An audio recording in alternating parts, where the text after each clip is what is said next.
अस्सलाम वालेकुम नाज़रीन, मैं गुलाम रसूल भट्टी और आप देखें नवाए इंसान। नाज़रीन, आज हम आपके साथ दो बातें शेयर करते हैं। एक अच्छी ख़बर है और जो एक है उसका ताल्लुक़ मज़म्मत के साथ है। हमारे माशरे में इस तरह की बातें होनी नहीं चाहिए। सबसे पहले आपके साथ एक अच्छी बात शेयर करते हैं नाज़रीन। जब भी महकमा जो पंजाब पुलिस है, जब भी उसमें कुछ गलत काम होते हैं तो उस पर बड़ा वावेला मचाया जाता है, उसको बड़ा वायरल किया जाता है। लेकिन जब पंजाब पुलिस में कोई अच्छा काम किया जाता है तो उसको अप्रिशिएट नहीं किया जाता।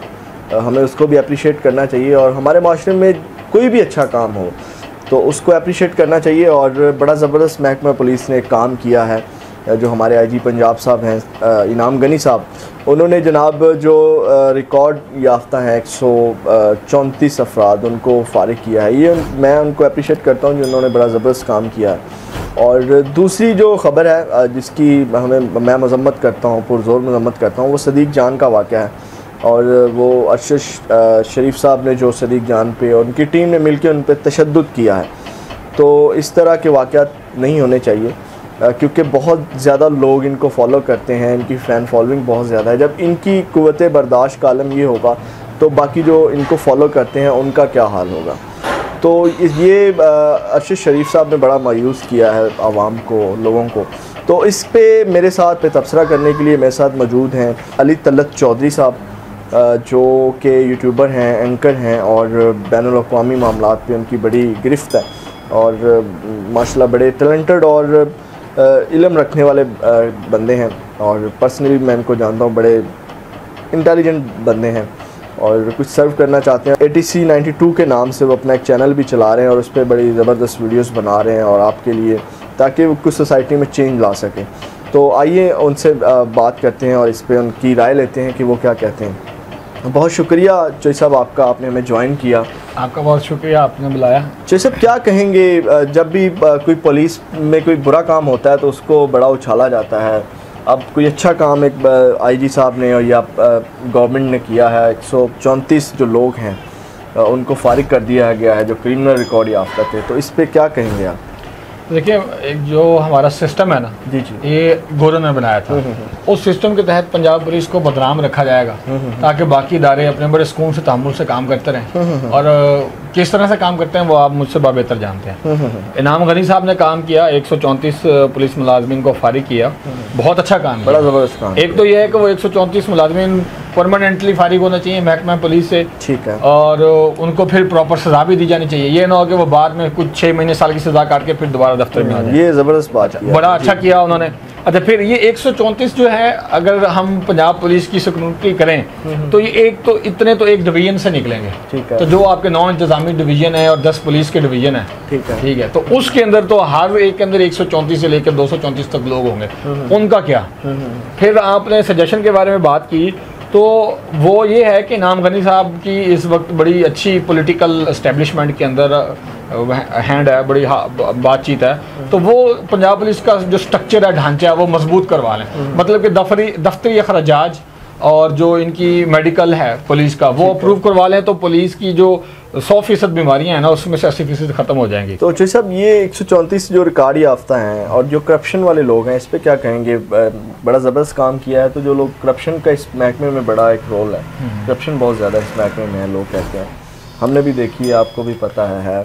तो इस हवाले से क्या कहेंगे? ये इसके साथ साथ अगर ये काम भी कर दें तो ज़बरदस्त काम नहीं होगा? मैं वही तो कह रहा हूँ ना कि पंजाब पुलिस के अलावा हर महकमे के अंदर करप्शन है। आप मुझे कोई एक महकमा दिखा दें। जस्ट इस वक्त तो हम महकमा पुलिस, हाँ जी, महकमा पुलिस में, तो महकमा पुलिस के अंदर करप्शन खत्म हो जाएगी अगर 1 या 2 काम कर दिए जाए। या तो पुलिस का पूरा सिस्टम चेंज कर दिया जाए, लेटेस्ट लाया जाए, जिस तरह के इंग्लैंड के अंदर है। ये भी इंग्लैंड का ढांचा है, पुराने साम्राज्य का ढांचा है। हमारा अपना पंजाब पुलिस नहीं है, 1960 में बनाया गया था। अच्छा, अब अगर ये भी स्ट्रक्चर पूरा चेंज नहीं कर सकते तो कम से कम इनका बजट बढ़ा दें। बजट के अंदर इनको फ्यूल ट्रांसपोर्टेशन पूरी दी जाए, मुलजमान को ले जाने के लिए दफ्तरी अखराजात दिए जाए और जो पुलिस के मुलाजमीन हैं उनको मेडिकल दिया जाए। अब आम आप देखें, ये जो जौहर टाउन में हमारे जो तारिक साहब जो थे वो जख्मी हुए, आप भी गए, हम भी गए उनकी इयादत के लिए। तो वो जिना हॉस्पिटल के अंदर थे, बेचारे के पास इतने पैसे नहीं कि प्राइवेट इलाज करवा सके या किसी अच्छा पुलिस का अपना वो हॉस्पिटल होना चाहिए। तो मेडिकल उनकी फैसिलिटीज़ नहीं है, उनको जिस तरह बाकी फोर्सेस को हैं उनको भी मिलना चाहिए। ठीक है, बड़ी ज़बरदस्त बातें की आपने चोई साहब। दूसरा सदीक जान वाला जो वाक़या है, एक वो मेन स्ट्रीम मीडिया में तो है ही हैं, यूट्यूबर्स होने की वजह से उनको बड़ा आड़े हाथों लिया जाता है और बाकी और भी यूट्यूबर्स को बड़ा तनकीद का निशाना बनाया जाता है, जबकि जो यूट्यूबर्स हैं वो बड़ी मेहनत कर रहे हैं, उनको बड़ी मेहनत करना पड़ती है। ये मेन एंकर्स हैं वो तो कह लें कि सारी चीज़ें उनका रिसर्चर होता है, डायरेक्टर, प्रोड्यूसर होता है, उन्होंने जस्ट आके बोलना होता है एक स्टेज पे जाके, तो बड़ी मेहनत करते हैं यूट्यूबर्स और बड़ी मेहनत के बाद वो कोई स्टोरी या ख़बर लेके आते हैं।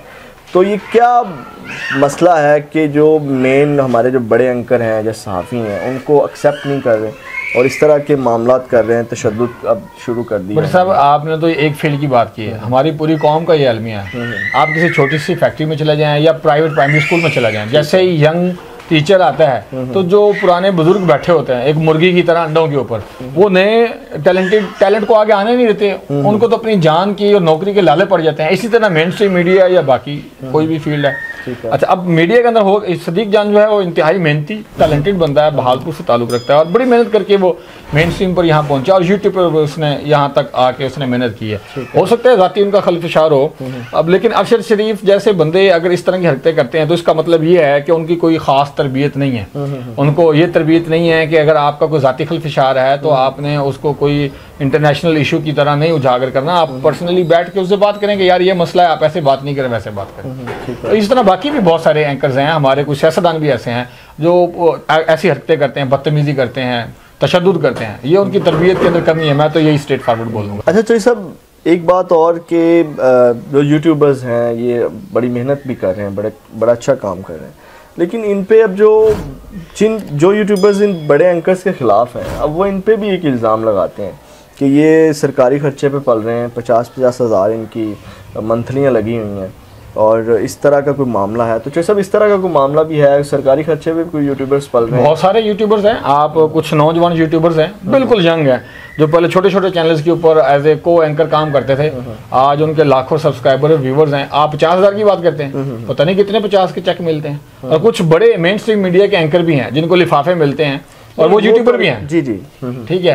और किराए के घरों पे रहते थे, आज 18 kanal, 12 kanal, 10 kanal, Ferozepur road, Raiwind road, Lahore road, Kasur road, ठीक है जी, इन्होंने बड़े बड़े वहाँ पे फार्म हाउस नाज़रीन के साथ शेयर करें वो कौन लोग हैं। मैं नाम तो नहीं लेना चाहूँगा, लेकिन मैं एक पैमाना देता हूँ जिसको आप देखते हुए जांच सकते हैं कि कौन कौन से हो सकते हैं। एक तो वो लोग जो बिल्कुल यंग हैं, अभी 6 महीने साल पहले यूट्यूब पर आए हैं या 2 साल पहले आए होंगे और लाखों में उनके सब्सक्राइबर हैं, लेकिन व्यूवर्स उनके नहीं है। ठीक है। इसी तरह मेन स्ट्रीम मीडिया पे जो लोग आए हैं और यूट्यूब पर आ गए हैं और एकदम से उनके लाखों में सब्सक्राइबर आ गए हैं, लेकिन व्यूवर्स नहीं है और बड़ी बड़ी गाड़ियां रखी हुई हैं। अब एक एंकर कितनी सैलरी लेता है? आफ्ताब इकबाल कहता होता था जी मैं तो 80,000 लेता था शुरू में, और जब मैंने स्टार्ट किया था मैं 10,000 लेता था। एक वक्त 4.5 लाख 5 लाख पर आया, अब 5.5 लाख 6 लाख 10 लाख लेते होंगे।